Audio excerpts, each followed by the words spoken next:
Amerika Birləşmiş Ştatları Ukraynaya kəşfiyyat məlumatlarının ötürülməsini bərpa edir. Bunu prezident Donald Trump deyib. Reuters yazır ki, Ağ Ev rəhbəri Kiyevi informasiya mübadiləsi ilə təmin etməyə çox yaxın olduqlarını bildirib.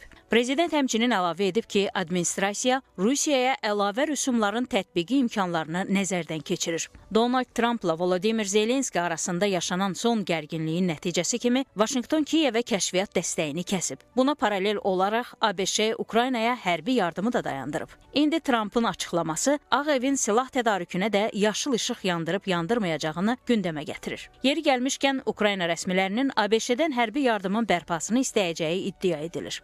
Financial Times-ın məlumatına görə Kiyev Səudiyyə Ərəbistanında planlaşdırılan danışıqlarda Vaşinqtonu münaqişənin səngiyəcəyinə inandırmağa çalışacaq. O cümlədən Ukraynanın Rusiyaya qarşı qismən atəşkəs, hava və dəniz əməliyyatına qadağa tələbi irəli sürəcəyi gözlənilir. Ekspertlərin fikrincə, Vaşinqton Kiyevlə əlaqələrin tamamilə itməsində və müharibədə maraqlı deyil. Bu səbəbdən bəzi məsələlərdə anlaşma əldə oluna bilər.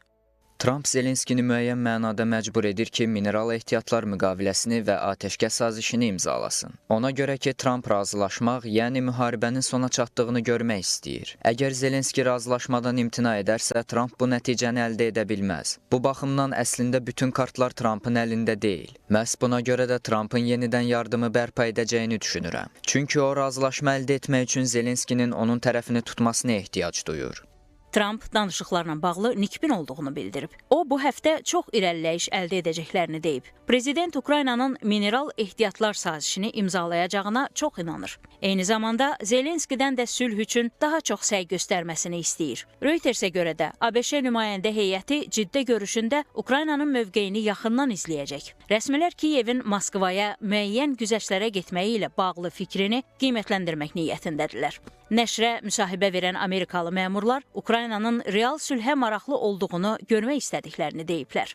Yalnız bu halda ABŞ Ukrayna ilə bağlı gələcək siyasətini müəyyən edə bilər. Analitiklər deyirlər ki, hazırda Zelenski xalqının və Avropanın rəğbətini qazansa da, sülh danışıqlarında Ağ Evin rolunu yaddan çıxarmaq olmaz.